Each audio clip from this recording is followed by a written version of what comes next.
CSS এবং bootstrap কোর্সের আজকের এই ভিডিওতে আমরা কথা বলবো এইচটিএমএল এর অ্যাট্রিবিউট নিয়ে।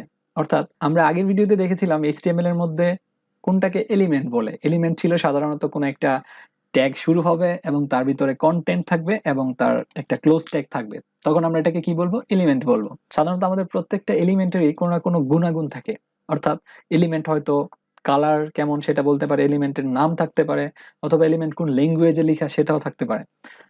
তো আমাদের যেসব এক্সট্রা গুণাগুণ আমাদের এলিমেন্টের বহন করতে হয় সেগুলোকে আমরা বলি অ্যাট্রিবিউট। আমরা যদি আমাদের কোডটা একটু খেয়াল করি, এখানে এইচটিএমএল ট্যাগটা যখন শুরু হয়েছিল, এখানে আমরা বলেছিলাম যে অর্থাৎ ল্যাঙ্গুয়েজ, মানে হচ্ছে ইংলিশ।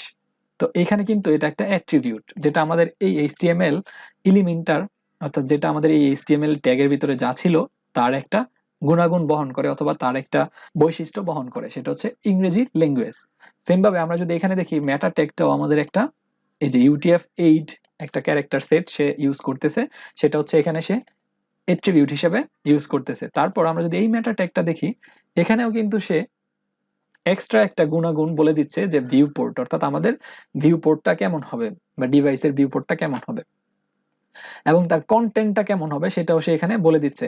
আচ্ছা, ধরা যাক আমি চাই এই লেখাটার কালার চেঞ্জ করে লাল করে দিতে, সেক্ষেত্রে আমাদের স্টাইল এট্রিবিউট ইউজ করতে হবে। অর্থাৎ স্টাইল, তারপর আমরা দেখছি এখানে কালার, আমাদের অনেকগুলো এখানে সাজেস্ট করতেছে, আমরা লিখবো কালার। তো কালার আমরা এখান থেকে দিব রেড। আমাদের ভিএস কোড কিন্তু অনেক হেল্প করতেছে আমাদের এই কোডগুলো লেখার জন্য।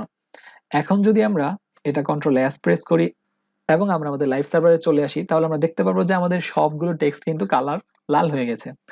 অর্থাৎ আমরা এভাবে এট্রিবিউটের মাধ্যমে আমরা আমাদের কাঙ্ক্ষিত রেজাল্ট পেতে পারি। আমরা আমাদের কালার চেঞ্জ করতে পারি, আমরা হাইট অথবা উইডথ সেট আপ করে দিতে পারি, আমাদের কোনো ইমেজের লিঙ্ক সেট আপ করে দিতে পারি, ইত্যাদি ইত্যাদি।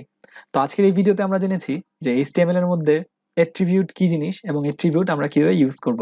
আমরা সাধারণ একটা অ্যাট্রিবিউটের উদাহরণ হিসেবে এখানে দেখেছি যে আমাদের টেক্সটের যদি কালার চেঞ্জ করতে হয় তাহলে আমরা এখানে স্টাইল এই অ্যাট্রিবিউটটা ইউজ করতে পারি এবং কালার হিসাবে লাল বলে দিলাম, এতে করে আমাদের এই টেক্সটটা লাল হয়ে গেছে। পরের ভিডিওতে আমরা কথা বলবো এইচটিএমএল এর হেডিং নিয়ে। Thank you.